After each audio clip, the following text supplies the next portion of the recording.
I'm Jeannie Hopper. I've stepped in the role of, if you were involved in the last one, Lisa's role in helping coordinate for Ursula and the Pacifica National News coverage of No Kings and this wonderful power of the affiliate network coming together and all the reporters that are present here. And hopefully, as more will join and will be growing. So, you know, there's power in numbers, definitely. Um, so we don't have a lot of time. We only have an hour. I would go around and have everybody introduce themselves, but maybe that's after the event happens and we can have a kumbaya follow up, which I don't think is a bad thing, right? So what I would like to do though, because we have Norman Siegel with us, which is our counsel for Pacifica National News. He's volunteered, and I love you, Norman. I followed your work. I'm in New York City. I'm blessed to have had Norman head up the ACLU in this region. Not only that, I voted for him for public advocate, and I wish he would have won, but maybe it's better he was on the outside, although he's fighting for the inside and outside as an advocate. But we worked together uh, on trying to abolish the cabaret law here in New York City. So even in the joys of nightlife, there's a lot of pain and advocacy needed. So I work on both day and night. I'm a day walker and a night walker. I'll just put it that way. Um, so Norman has created a document. I asked him to just put some points of reference down for us. And also, he's got some good news in that document. We all could use some good news, right?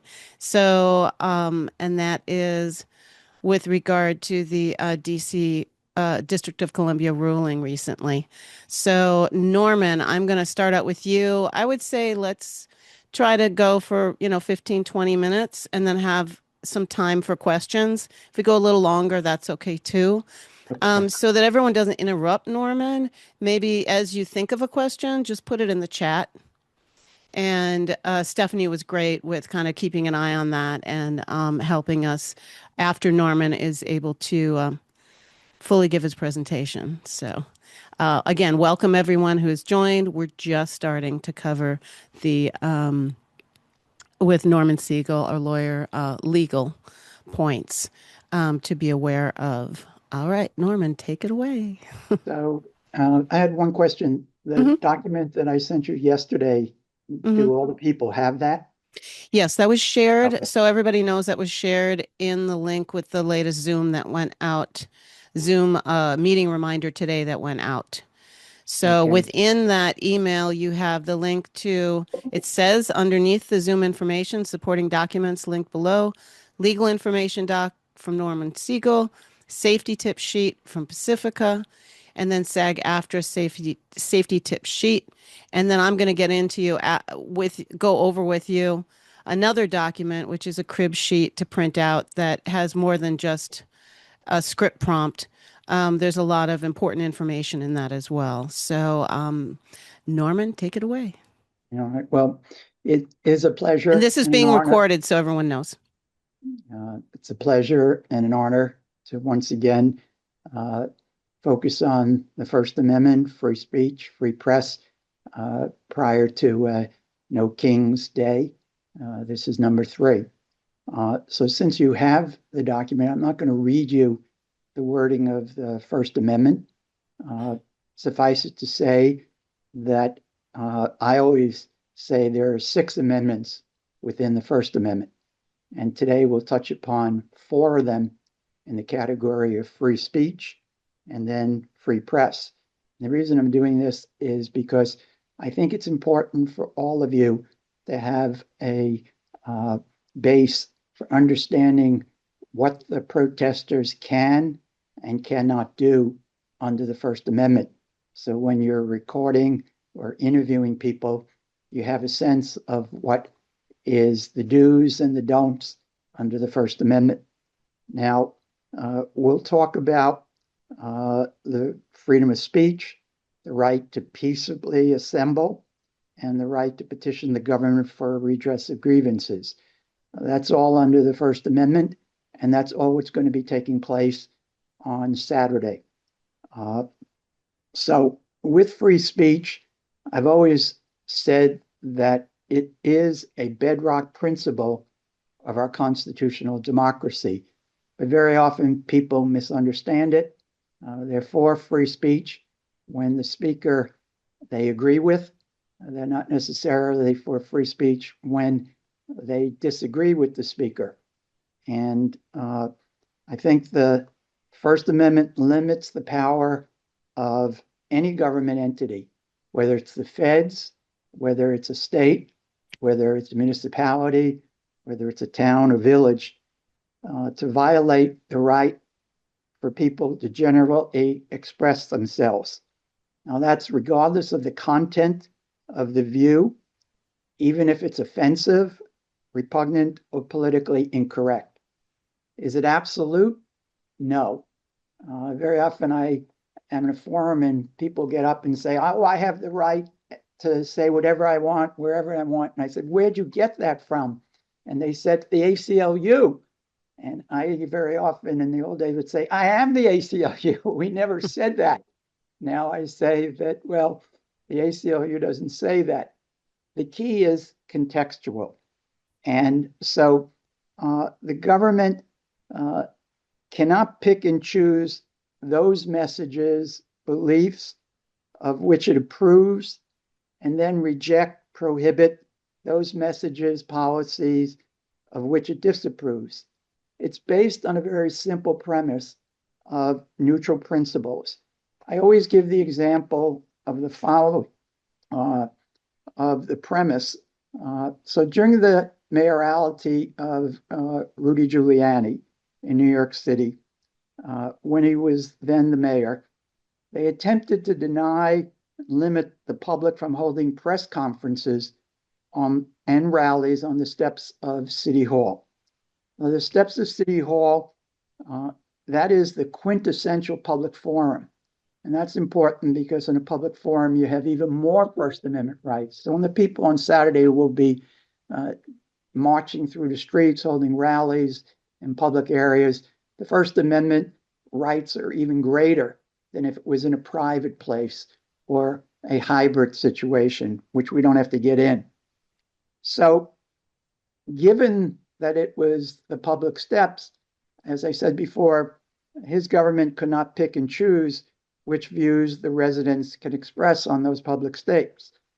So after the Giuliani administration, where they weren't allowing people to have rallies or press conferences on the steps because they claimed it was the government steps, they allowed the New York Yankees, I think it was 1996, to hold a World Series celebration rally on the steps.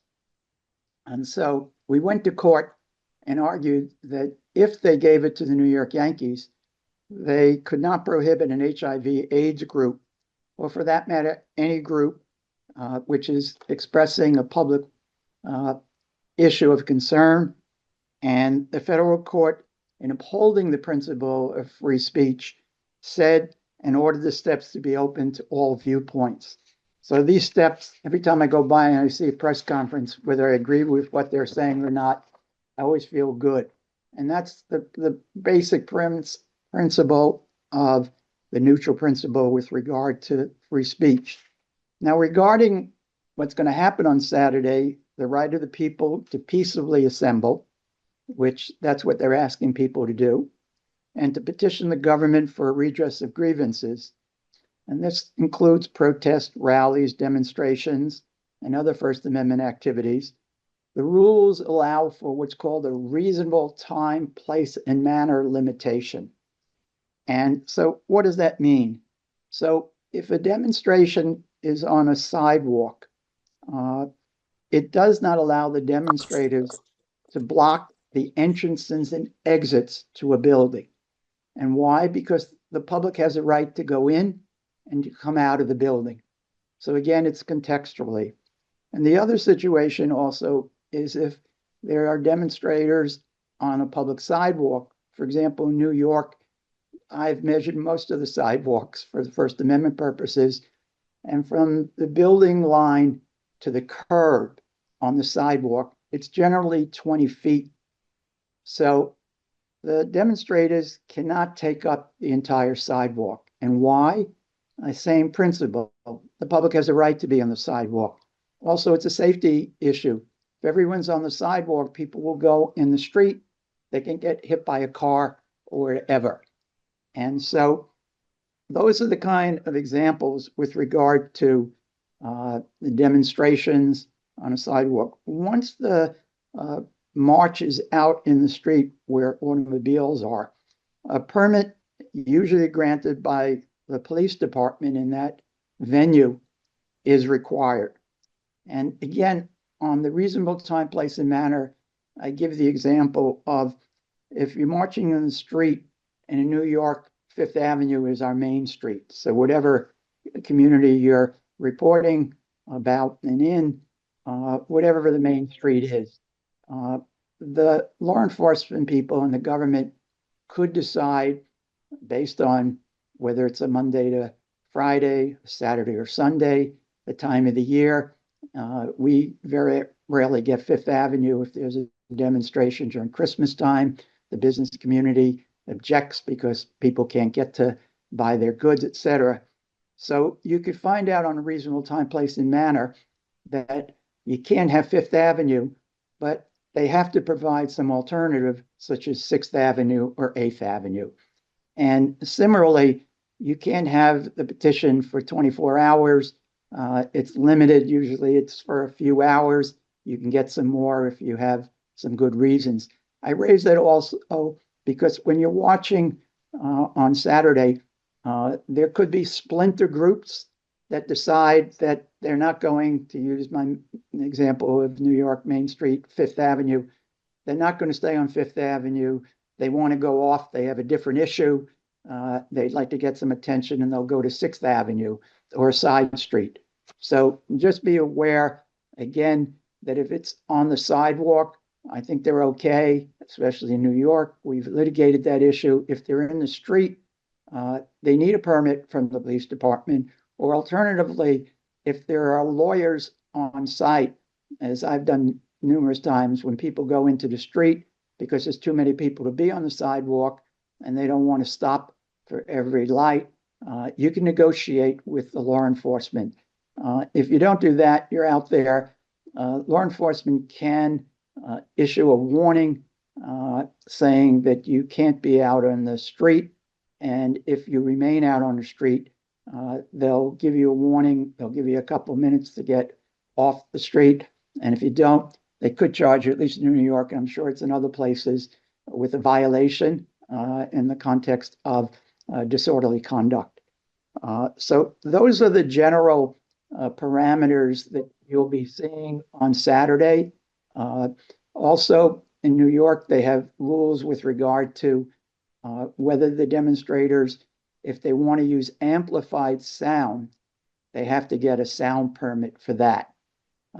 Second situation, I think it might be similar in other locales, but clearly in New York, if people are holding a sign, it can't be on a wooden base or metal. They consider that a weapon. And so the argument is that someone could get out of hand and use that to clunk somebody else. So the cardboard is generally the way.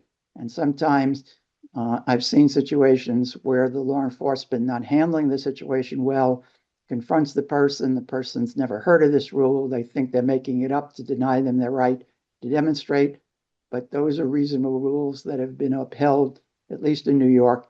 And if they have similar restrictions in your community, that's reasonable for the law enforcement to enforce it. With regard to free press, I just want to interject quick, Norman. Points, obviously, that he's sharing right now, that's really important. That can be incorporated into your reports if anything happens. So it's good to know both sides of the fence. So I just wanted to reiterate that. right, and following up on the free press, my position is what we want the press to do is to report what's happening that day, report the news. And in the context of the decision that I attached, I'm not going to, first of all, it's 40 pages. Any member of the press will really enjoy reading it. I was euphoric when I read it on Saturday morning. Before I do a little summary on the BAI at 12:15 each week about the Trump administration and the legal consequences. So the paragraph is the opening paragraph, and it says a primary purpose of the First Amendment is to enable the press to publish what it will and the public to read what it chooses, free of any official prescription.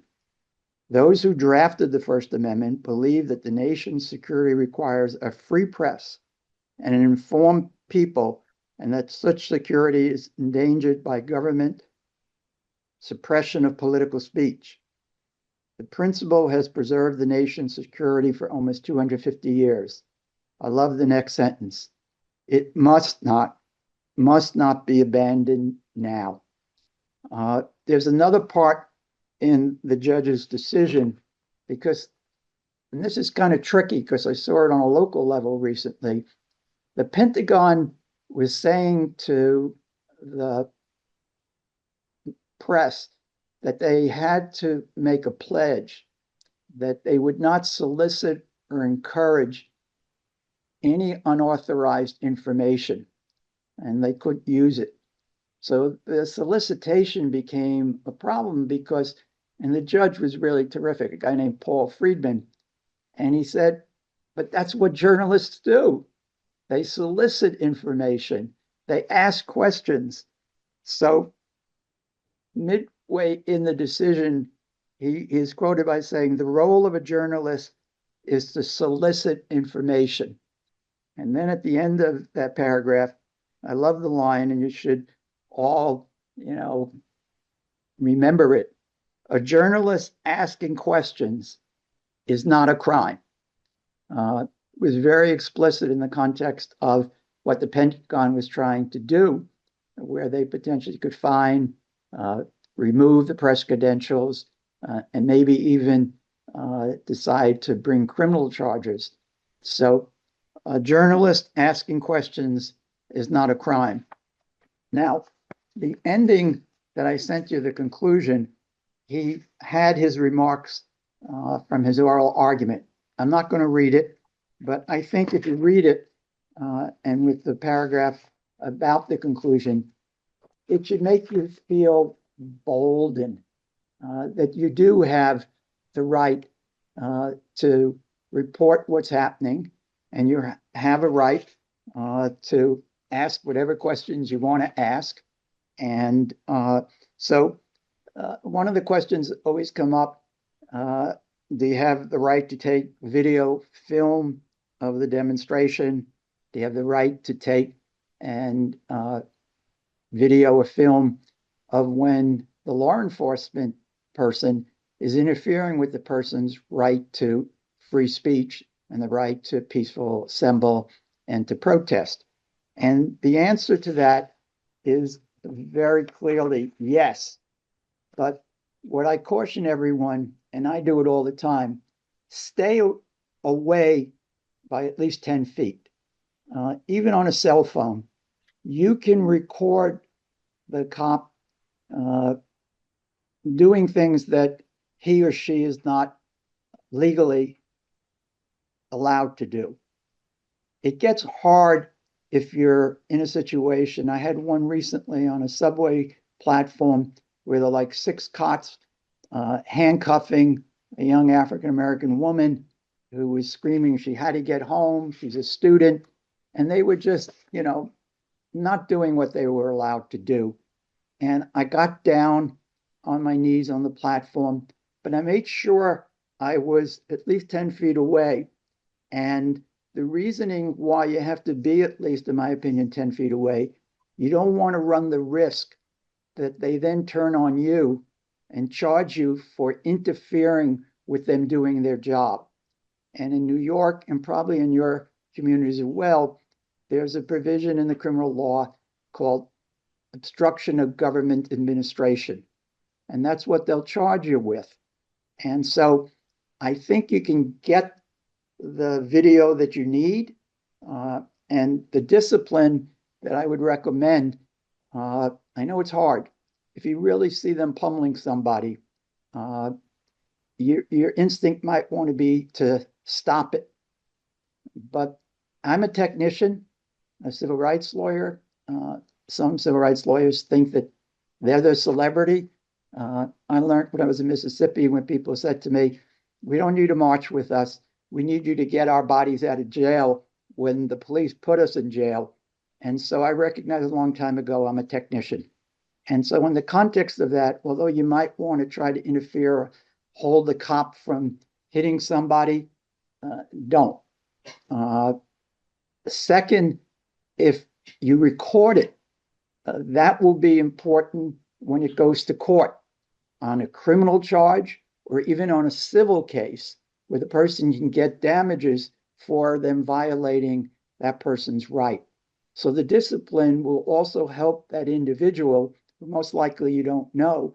And if any of you, if I was the victim of that and I was, doing my civil disobedience posture so that I don't get hit on the head, and then you jumped in, you would affect my rights later on, both on the criminal case and on a civil case if I want to sue them for violating my First Amendment rights.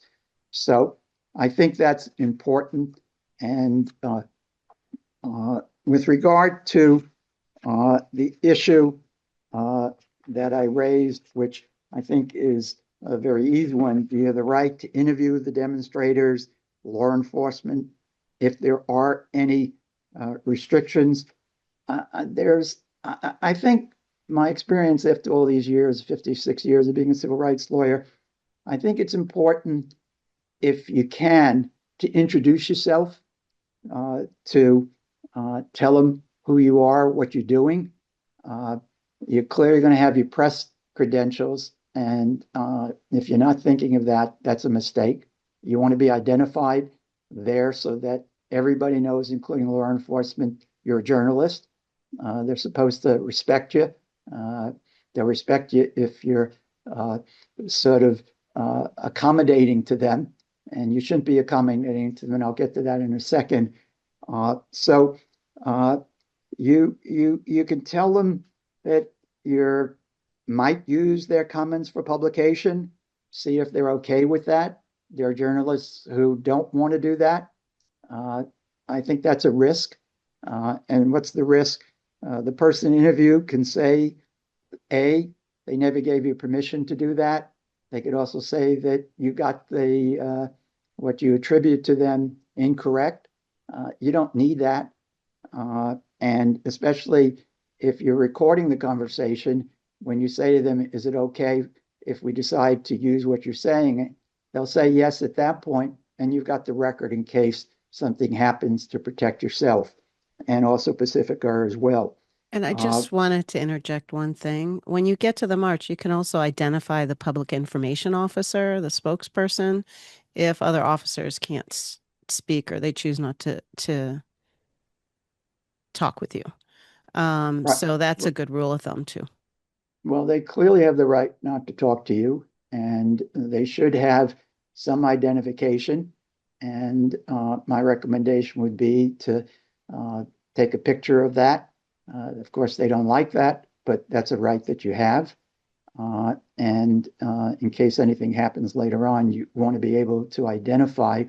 And also, in any kind of a lawsuit, if someone wants to bring a civil lawsuit for a false arrest, you need to be able to identify the police officer, and you could be helpful on that situation as well. Uh, and with law enforcement, the climate right now, uh, they might not want to talk to you. And I agree with what Jeannie was saying. Try to go to someone higher up.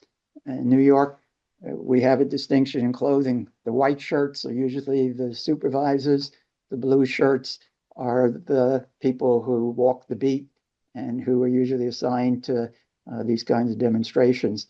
I find that the people in the white shirts usually will give you something that you can use, or maybe they'll even go over to the blue shirts and tell them, they have a right to ask you some questions. Uh, so play it out. Always be cooperative in the sense of just always saying, look, I want to be cooperative. However, I was informed by our lawyer, if any of you in New York, you could use my name. Sometimes that the cops know that. If there's a local council in your community from the ACLU, the Lawyers Guild, whatever, the Center for Constitutional Rights, if you see the lawyer get their name, sort of, know it so that in case you want to invoke their name where they said you had a right to do certain things and the cops are saying no, you could suggest to them to go talk to the lawyer.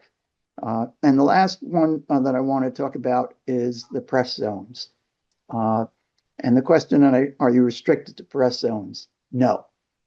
Very often on these demonstrations, they'll set up the barriers and they'll say, this is where the press has to be. You don't have to be in the press zone.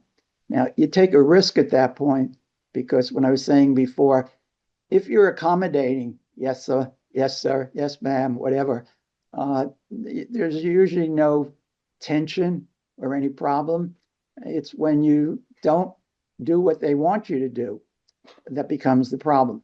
My experience is law enforcement, at least in New York, and New York is relatively better than other jurisdictions, I have to admit. But even here, it's winning by default. And so, in the context of that, uh, it escalates when they tell you to do something, and then you kind of say, well, I don't have to do that. And there's where the tension is. So, you have to make your own individual judgment when that confrontation occurs as to whether or not this is something that you're up for, this is something that you want to confront, or just move on. And you have to make that judgment, and you can't predict it. I can just tell you, I've been in so many situations like that where I can't predict how I'm actually going to respond. It depends on whether they've done it in a way that's reasonable and taking into consideration all the things that I've talked about free speech and free press, or are they just being disrespectful? But just because they're disrespectful doesn't mean that you have to be disrespectful. And that's enough. I'm not going to do that too much. Again, what's the goal of 328 from my perspective? I want 12 million people out there, and I want it peaceful. I don't want any arrests. That's unrealistic. And for me, the press is very important because even if we get 12 million, there's a lot of millions of people who are not going to be there to see it for themselves. And you're the eyes and ears and actually the mouthpiece. We're mouthpieces, but you're mouthpieces in a much larger. I'm in the court of law, but you're in the court of public opinion. And I think the objective reporting is crucial, especially these days, with the idea that, fake news and all the terrible words that they describe journalists, all because the people who want to make this country into an autocracy, the authoritarians, they don't like people who challenge them. And we have too much capitulation already from the legal community all the way down. Even on the lawsuit with the New York Times, I read that the New York Times was the only one who was prepared to take that on. No other major or even minor press entity was willing to sign on to the lawsuit.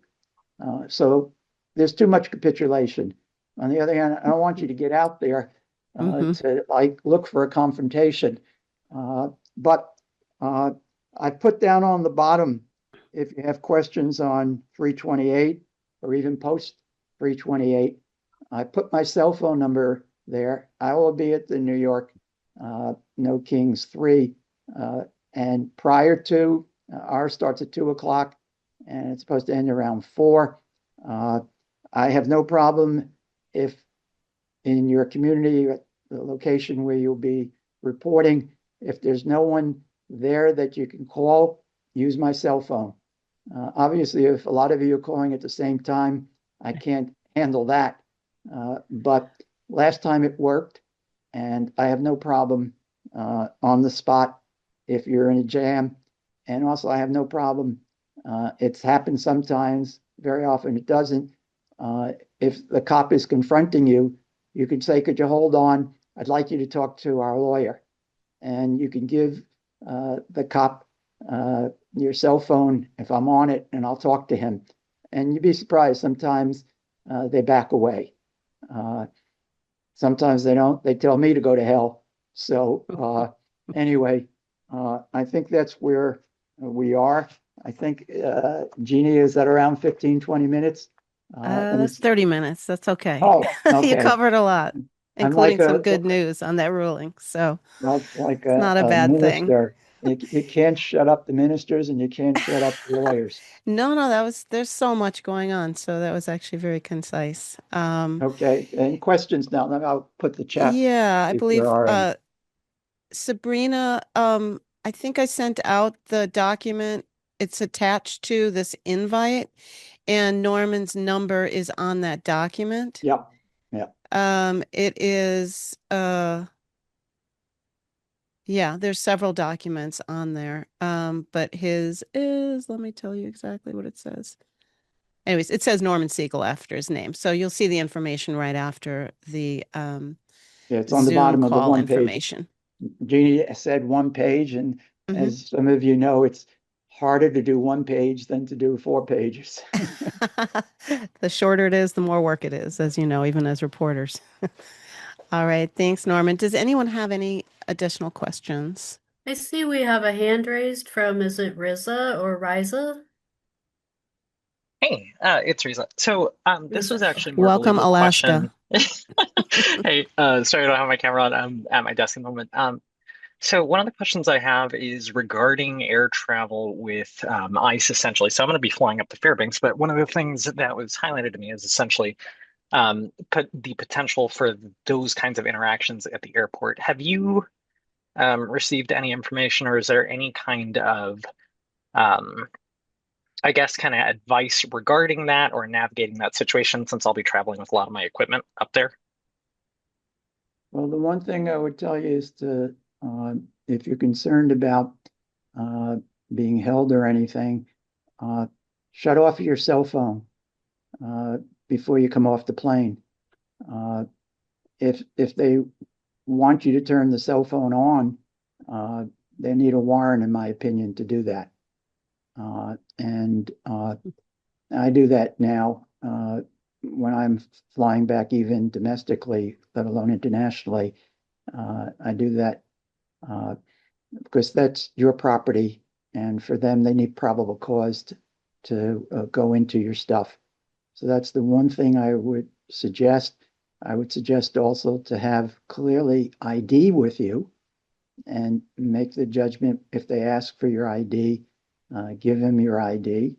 That shouldn't be a problem. You also have a right to be silent under the Constitution. And again, on the First, Fourth, and Fifth Amendment, which are usually the issues that come up, uh, uh, undocumented people have the same rights as citizens. So that's another thing if you're taking that into account.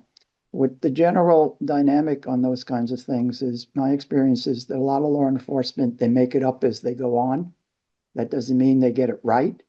But again, the question, I think, especially for journalists, is record the conversation and have a record of it so it can be used later on. Uh, I think that it makes sense to make the effective challenge to when they're abusing their authority, not at that moment, but to then record it and then follow it up to get accountability in the future. And if you're at the airport, Risa, and that happens, call me on my cell phone and I'll see if I can talk to them if they'll talk to me. Thank you. All right. Any other questions for There's Norman? a question in the chat from Verity. Hard to make assumptions. Is there any reason to believe that this No Kings will be much different, meaning increased violence, than in the past? No, I've been really impressed with all the speakers about No Kings. formally or informally, and they're all talking about it to be peaceful. I am an apostle of nonviolence. When I was a kid from Brooklyn, I went to Mississippi in 1966. One of my good friends, I worked in Atlanta for 4.5 years, was John Lewis. And he worked on me for a long time about when they told me the first time someone hits you in the face, turn your cheek. And I said, get out of here. I'm from Brooklyn. We don't do that. And in the context, I believe that violence only begets violence. I don't see any indication of where there's violence. I don't see any groups that are kind of challenging the premise of Saturday. And I think everybody understands the goal here. We went from 5 to 7 million. If we can get to 10 to 12 million, we're building something. And the autocrats don't like to see 10 million people out there. And what's this, 3,100 locations now compared to like 2,700 last time. So I think people are more disciplined, and there's more issues, especially the war in Iran. It's unconstitutional. There'll be more people that will be coming out. What's very good, and at least on the ones that I've been in, last time I went upstate New York to speak from the No Kings 2, and there's a lot of people who come who've never been to a protest before.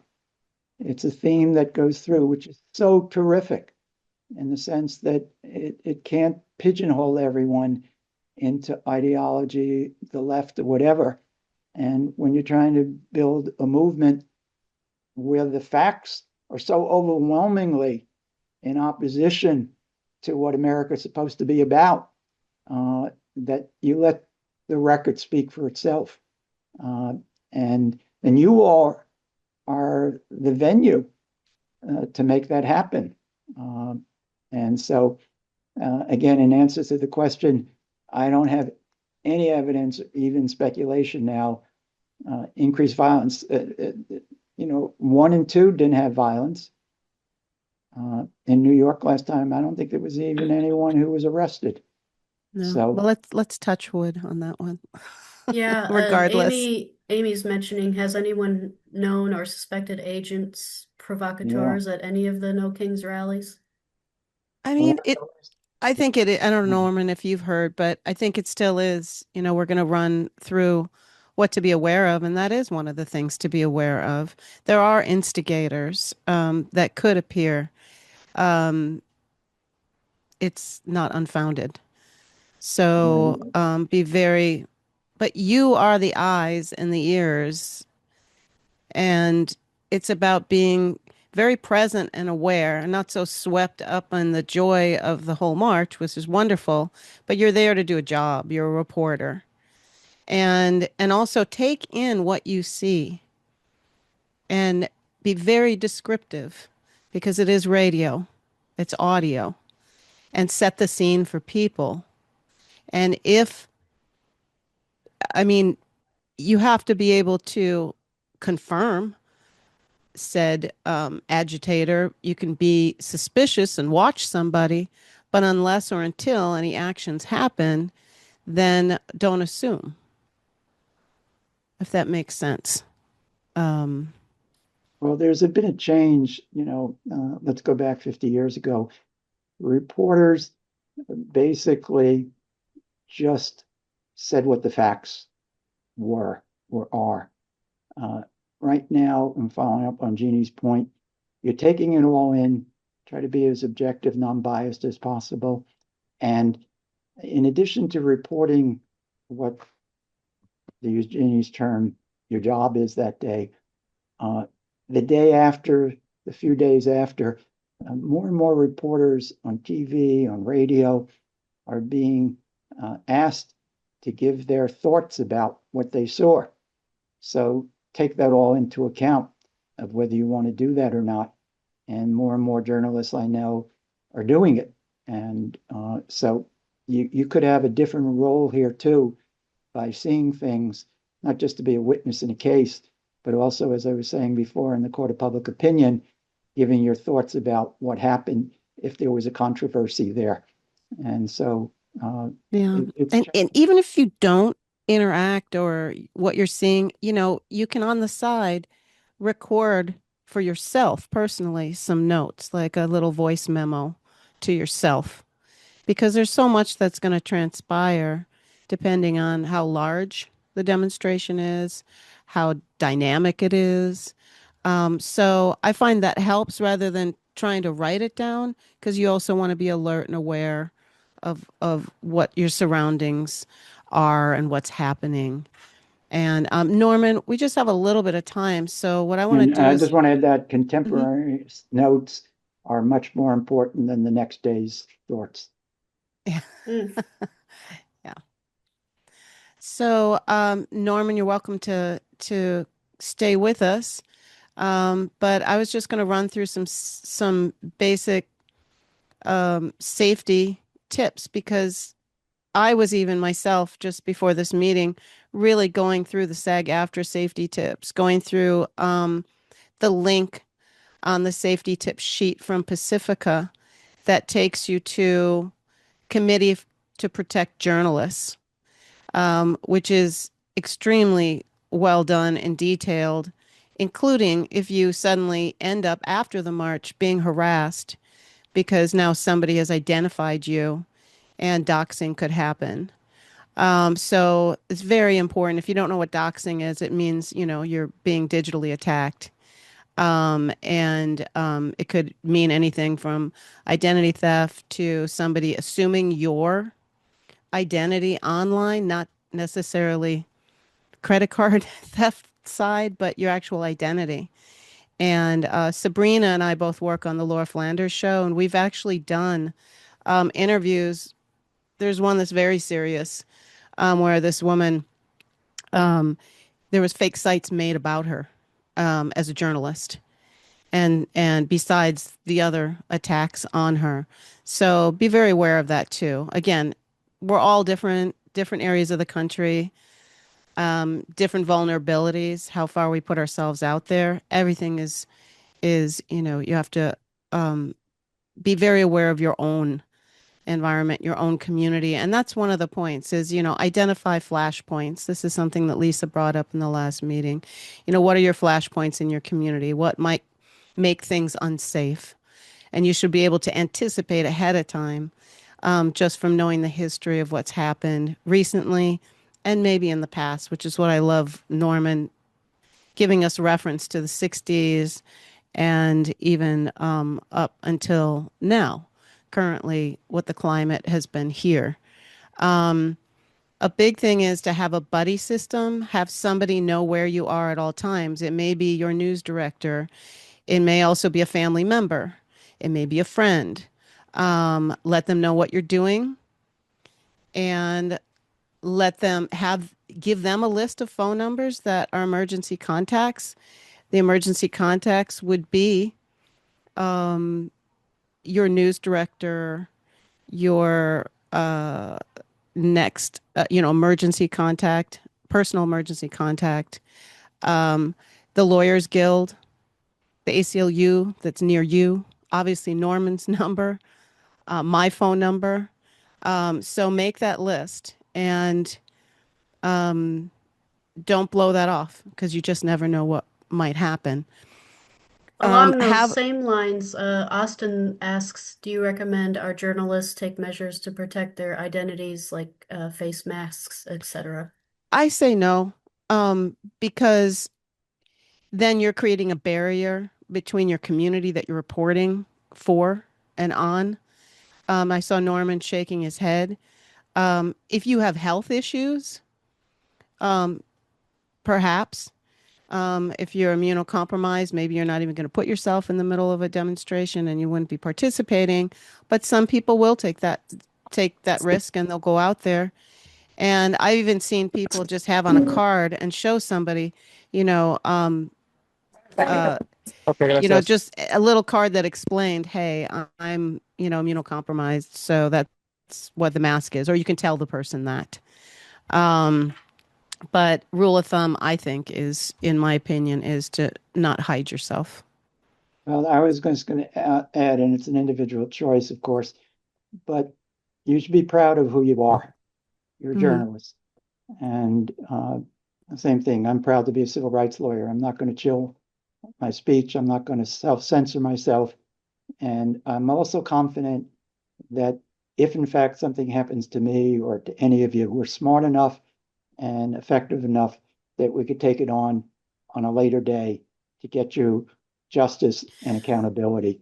Yeah, and also there is, that is a valid point, Austin, who asked the question. It has to do with these facial recognition apps. In my opinion, it's out the window already. Everyone's been recognized and filmed and videoed everywhere with the surveillance that is in this country, at least in New York City. Again, it could be different in your area. AI is a big issue, and that's unfolding with regard to what can be the power of AI and how it could be weaponized, but also how it could be beneficial to us too. So I would say use your own discretion. You don't have to be in the middle of everything all the time because when you're reporting, it's also nice to be on the side and observe. And when you see somebody that might be in the middle, you can try to pull them to the side if you want to interview them. Like if they have a point on their sign and it's an issue that you think is prominent in your region, that you want to ask them questions. And yeah, if you have to go, understood. But please, please, one big thing I have to say is download that document that has that crib. It's called the crib. Let me see here. It's called the crib sheet. I have it linked. Crib sheet to print out. On that crib sheet is my contact information. It's the phone number that you will be receiving a call from the studio, so you can identify the call and it's not spam. Okay. Also, I'm going to add Norman's number onto that doc as well. Bob Henley, who's the executive producer of all of this coverage, this national coverage, he has given us a description of what is breaking news. Follow that description. And if, in fact, what you're witnessing or something transpires that fits that, you will call him or you will text him. And that is your point of contact if anything happens that is considered breaking news. If you're just confused and you're like, wait, Jeannie, actually now this is happening, call me. I can answer questions. The studio itself is going to be very busy, so please don't call the studio unless they've said, hey, call us right back. Just follow the host. That Follow the was host. Sabrina's question. If we miss the call, can we call right back? I don't know. Ursula, is Ursula still here? Yeah, she has a question too, but yes. Yeah, what has been the rule? What was the rule of thumb the last time with people? If you miss the call, call Bob, tell him you missed the call, and he'll get back. He'll let Master Control know. Okay. Okay. So Bob's number will be on that document as well. And That's the call. That's the breaking news number. yeah, but you So can call also if you missed a call from the studio. yes, I Call would. Bob and say, I missed a call from the studio, and then he will volley Yeah. um, how to get you in the fold. Everybody that has committed, it doesn't mean, there could be a possibility that we don't get to you also in your call time. So be aware of that too, and don't panic and be like, "Oh my God!" Part of your commitment is that you've dedicated yourself to the time that you've noted with us, or within the half hour that you've noted to us. So,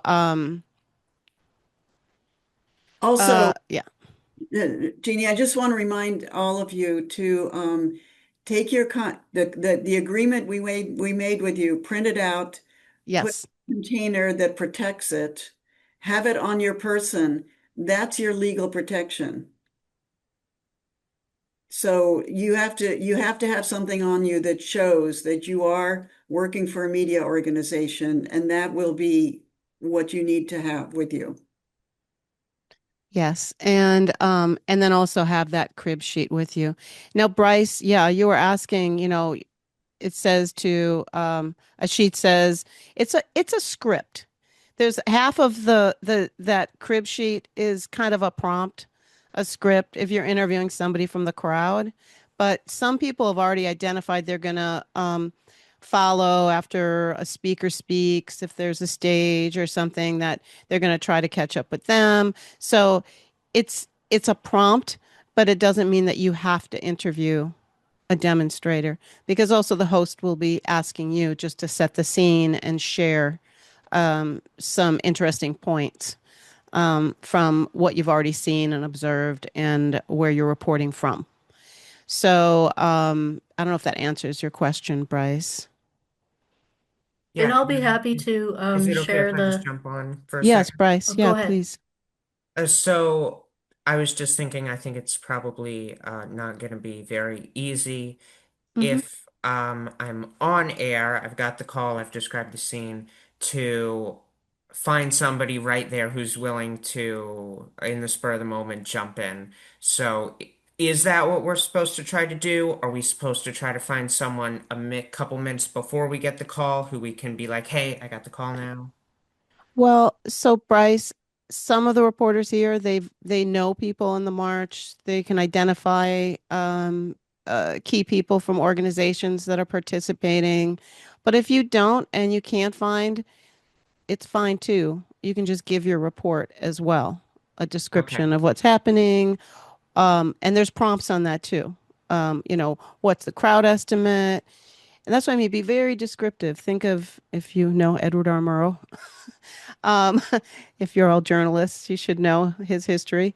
Be very descriptive because, and that's why I was asking you also to share any key issues in your area. So, Bryce, you're around Sarasota, Yes. right? So you're in kind of an interesting red but purple like zone too of Democrats, Republicans as well. Um, and I think you were gonna, yeah, so set the scene, get to know like who was your organizer for that march in the area. You can go to the Indivisible site and dig into that. Just get some details and Could also reference what's happened before in the last march. So just think of a report like you would be, uh, oh yeah, you don't have to, and also Verity, you don't have to estimate the crowd because we can also leave that too. I get it. Yeah. I'm like, what? I mean, New York, it's consistently underestimated anyways, at least from the commercial media, the money media. Um, but you could also, if you do have a connect with somebody who's directly an organizer with the march, they may have that information. And it might be that you've got time and you're around and your report isn't coming in. Some of you, unfortunately, your reports are going to happen right when something's just starting. And so it'll be a little more difficult to, follow, but just use that script as prompts. Court to reinstate a Yeah, lawsuit. and if you have uh if you're good, if you fall short of having numbers, you can, if you're good at the descriptions, that can work too. If you're saying, oh, the streets are Yeah. full here in this town or whatever. And I'm wondering too if And Bryce also could have an visually option to, diversity. You should share like what the yeah. crowd makeup is, age, um, mix of ethnicities, just yeah.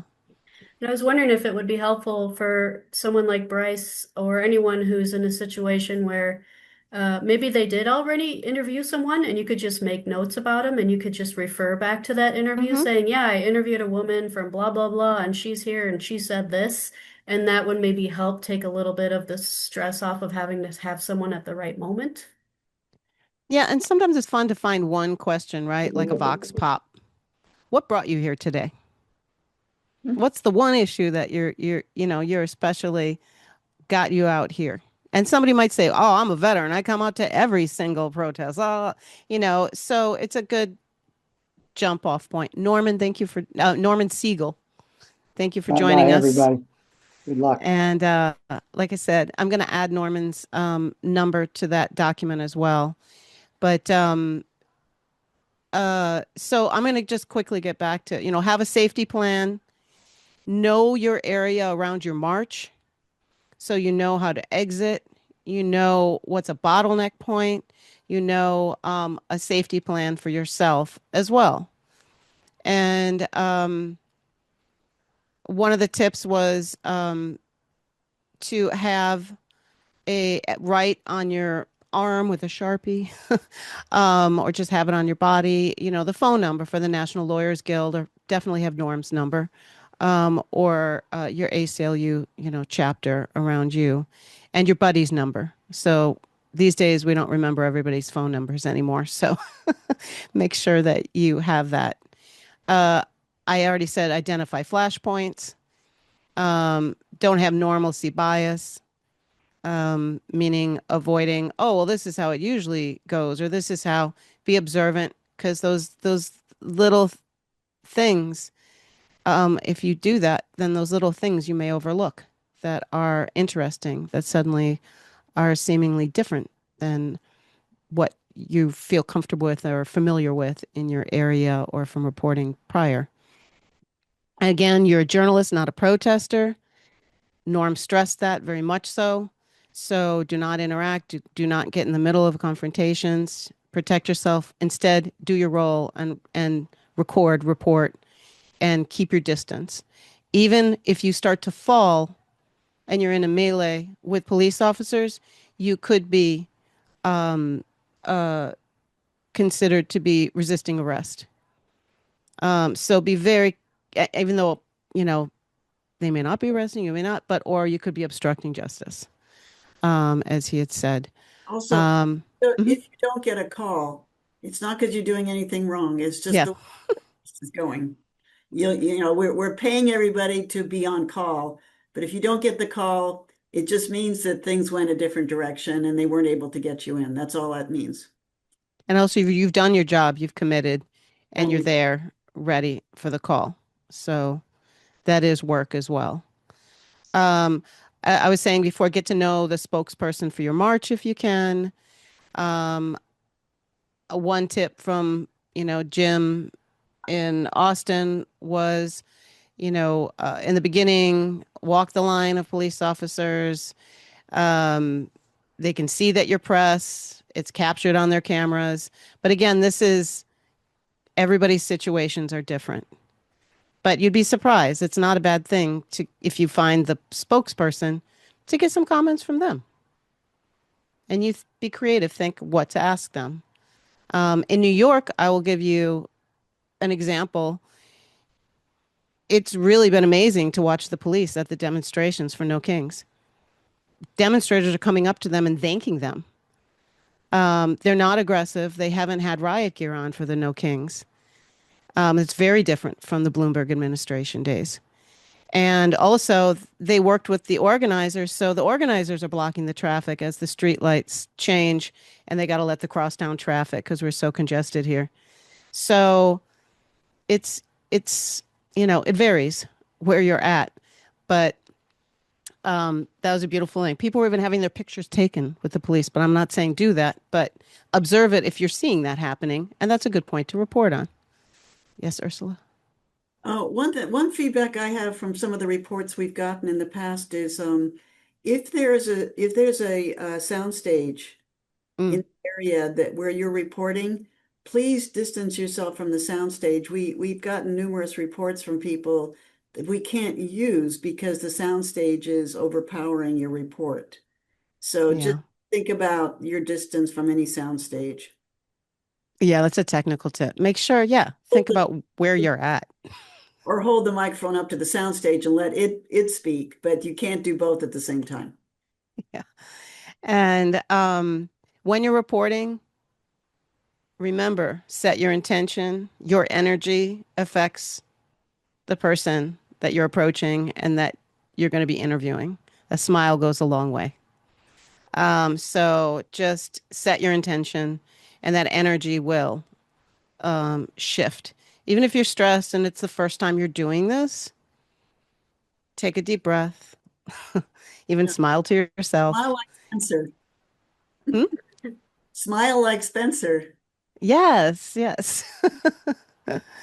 And Bryce, if you want to call, did Bryce leave? Bryce, if you want to call me, we can go over some pointers, but you have an excellent news director at WSLR, Johannes. So I would touch base with him and review with him as well and have that confidence going in. The first thing that's kind of weird is like if you've never really just approached strangers, it's like a smile and think of it as, a social situation. And yeah, you don't have to go after the most aggressive person to get their, opposing opinion or something. Find what's comfortable for you. Um, and I had already said this. Yes, be observant, be aware of people that are masked that could get violent. ICE can be aggressors. Again, that depends on the region you're in. Um, if there's a riot police designation, it changes things. So you want to follow suit with if it escalates and they call it, if they deem it a riot. And then um, you want to report, but you want to ensure your security and your safety. So sometimes it helps to dip to the side, breathe, and observe, and then try to after. And now we have these amazing, cameras on our phones. So you could even go back to after you've recorded, find that person a little further down the line that's now out of danger and follow up with a report on the side and not in the middle of everything. You'd be surprised how many people are okay to have you shift to the sideline and have a conversation. Um, and And I'll just add too that Austin asked if we can share this, and I'll say yes. I'll put this on our YouTube channel and share it with our big mhm. list that everyone's on. So thank you for that. Yeah, and again, if things, I mean, extreme situations are, you could physically get hurt, your equipment could be, damaged. These are things that we've heard about, like people targeting people that are recording that aren't, they're not necessarily law enforcement. And if you end up having agitators, but again, that will be so far, knock on wood, as Norman reported, we're not hearing that at this time. Um, and But if equipment. there are problems, Mhm. we want to know because we will do what we can to back you up in any way that is necessary. Yeah. Um, whether it's bail money or whatever. Hopefully it doesn't get to that. But if you have a problem, please let us know. Yeah, and if things do get tense, one of the tips was to walk backwards as you're filming and watching. If you're with somebody, have them kind of help to guide you. Um, and also on your phone, technically, try to get the best sound you absolutely can so that you are heard. Your work is heard. And a windscreen goes a long way, even for a cell phone. So it helps from your microphone, uh, having less saliva, which comes out of our mouths regularly while we're talking. And yeah, so it's a sanitary thing too for your phone. If you can get a windscreen, I highly recommend it because ultimately it creates better sound. And Um, yes, Ursula? bring some water. And bring some water. Some people have said if you are in an area that could go code red, like, obviously we know the Twin Cities, Portland, all of that. Milk and magnesia is good. Don't rub your eyes. If there's tear gas, get out of the way. Protect yourself. That's another reason to be very aware of your surroundings.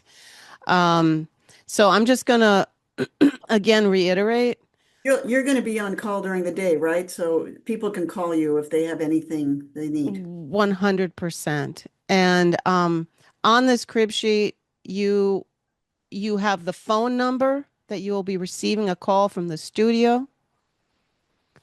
You may even want to have a Sharpie and some board tape that won't, that you can pull off your phone later and put that on there so that you don't have to sit there and look up something. You're like, oh, that's the call. And write on a piece of masking tape and put it on your phone, so you can identify it easier, especially when you're in a crowd and it's loud and things are going on.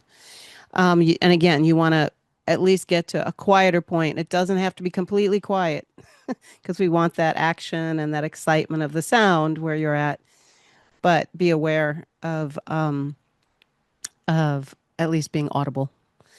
And also on this sheet, again, a reminder, have on your person your agreement that you check those boxes off on with Pacifica, a press pass if it makes sense for you with your station. Some people, they're okay without a press pass. That's your call.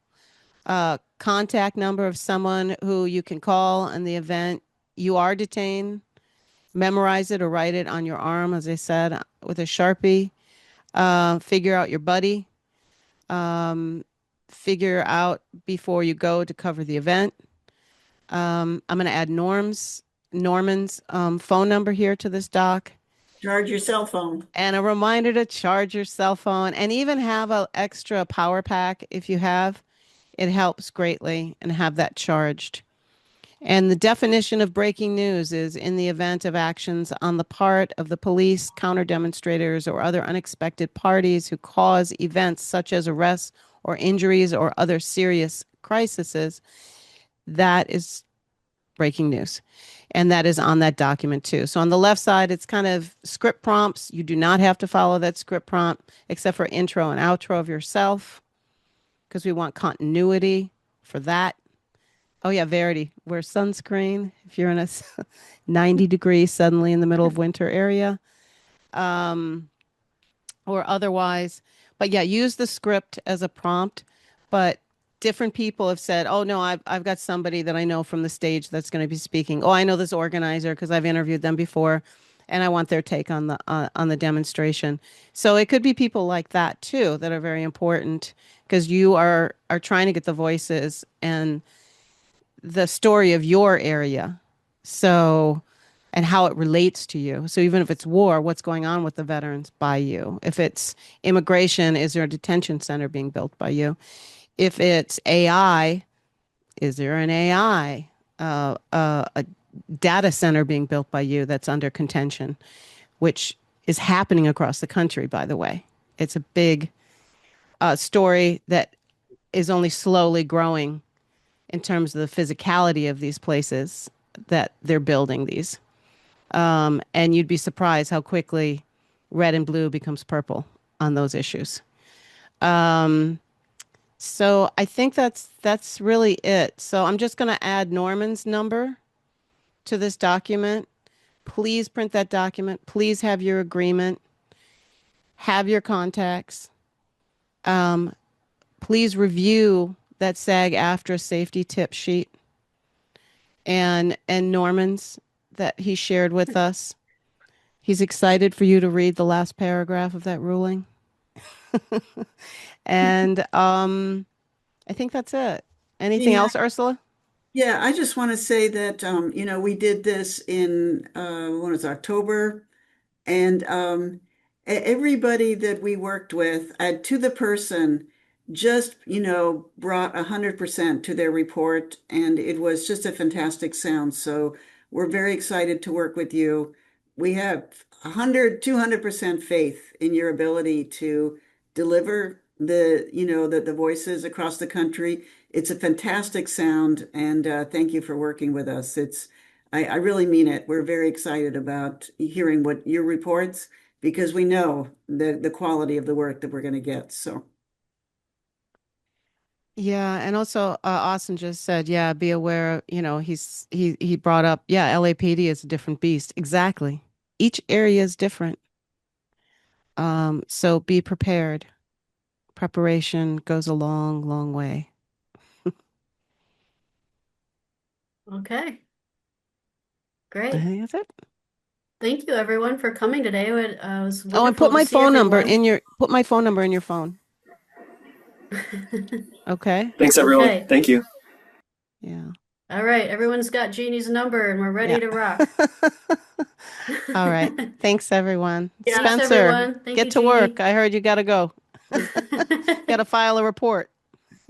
All Bye-bye. right. Bye, everyone. It's actually I'm live at what? At 6 p.m. Central. Oh, So okay, but good. I So you need got to to get going. so I have a little bit of time, but I need to get off so that I can Okay. be there and composed, right? Okay. Get Yeah. hydrated.